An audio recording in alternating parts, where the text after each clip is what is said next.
Hindi raw mapipigilan ng kasalukuyang administrasyon na may mga men in uniform na sumusuporta kay dating Pangulong Rodrigo Duterte dahil hindi may pagkakaila ang sobra-sobrang pagmamahal na ipinakita niya para sa mga sundalo, ayon sa isang dating kadre.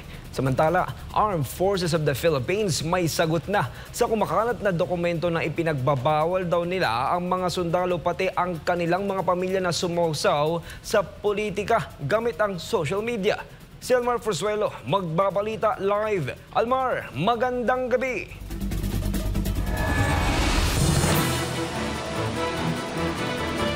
Yes, Kyle, magandang gabi. Hindi nga maitatago ang katotohanan na marami pa rin sa ating mga kababayang Pilipino ang nagmamahal kaya dating Pangulong Rodrigo Duterte, dahilan kung bakit nagkakaroon ng kaliwat kanan na suporta ang dating Pangulo mula sa iba't ibang sektor.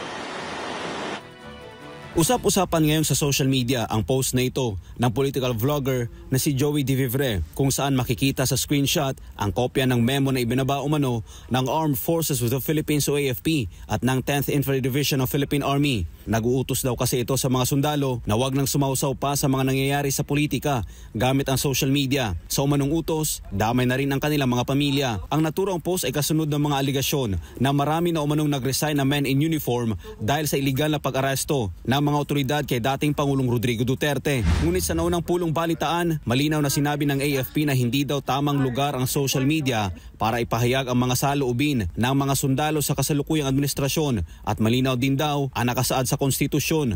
Social media is not an avenue that is formal na maglabas sila ng kanilang saloobin. No? Sa napapaloob sa konstitusyon, no? Ang nakalagay doon na ang bawat miyembro ng Sandatahang Lakas ng Pilipinas will not engage in any partisan politics. Samantala, sinabi naman ng AFP na hindi raw sila naglabas ng guidelines na nagbabawal sa mga sibilyan, kabilang ang mga pamilya ng military personnel, na magpahayag ng kanilang sentimiento sa social media. Pero wala rin silang sinabi na hindi nila ipinagbabawal ang mga sundalo. Para sa AFP, hindi na raw nila kailangan mapatupad ang loyalty check sa kanilang hanay. We have already stated that there is no need to conduct loyalty checks. We are united, we are professional, and we are laser focused on our mandate of protecting the people and securing the state. The situation inside the Armed Forces of the Philippines is stable. Samantala, para naman sa isang dating kadre na si Jeffrey K. Eric Celis, sinabi nito na hindi maiiwasan na bumuhos ang suporta kay dating Pangulong Duterte dahil sa ipinakita nitong pagmamahal sa mga sundalo noong ito'y nanunungkulan pa. Sa tingin ko, hindi maiwawala ang pagkakaroon ng sentimiento sa hanay ng security forces, no, sa mga sundalo, sa Armed Forces of the Philippines, sa Philippine National Police, sapagkat dinahal nila si Pangulong Duterte bilang Commander-in-Chief nila noon at bilang Pangulo ng Bansa.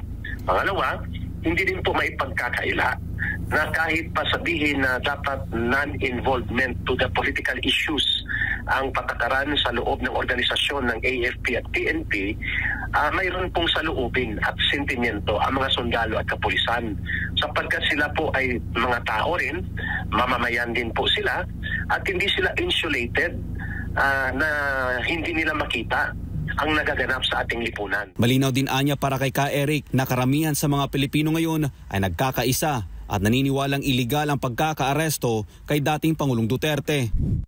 I would say, siguro titingnan natin ang reaksyon ngayon sa illegal na pagdukot at pagpapatapon at pagkakadetine niya ngayon doon sa Europa. Mahigit 75% siguro ng mga Pilipino ang hindi sang-ayon sa ganung kaganapan na mismo ang gobyerno ang nagpundo, nagmaniobra at ginastusan at ang malubha pa nakipagsabwatan sa mga kalaban ng ating mamamayan at ng Estado. Ang tinutukoy natin yung pakikipagsabwatan sa operations ng CPP, NPA, NDF sa International Department at pati dito sa urban operatives. Sa huli, nanindigan ng AFP na mayroon silang sinusunod na pulisya at mananagot ang sinumang lalabag dito. We have proper avenues, no? We have mechanisms like a grievance committee, no, sa Armed Forces of the Philippines. They can make use of that. Ang ating mga kasundaluhan po, alam naman nila kung ano yung mga policies that are in place. And of course, for anyone who violates that, proper sanctions will be given.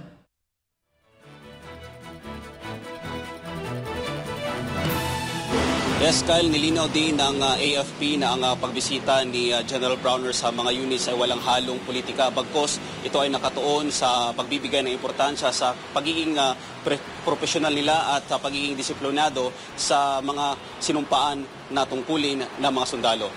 Para sa Diyos sa Pilipinas, kumahal, balik sa inyo, Kyle. Maraming salamat, Almar Forzuelo, sa detalye ng iyong balita live.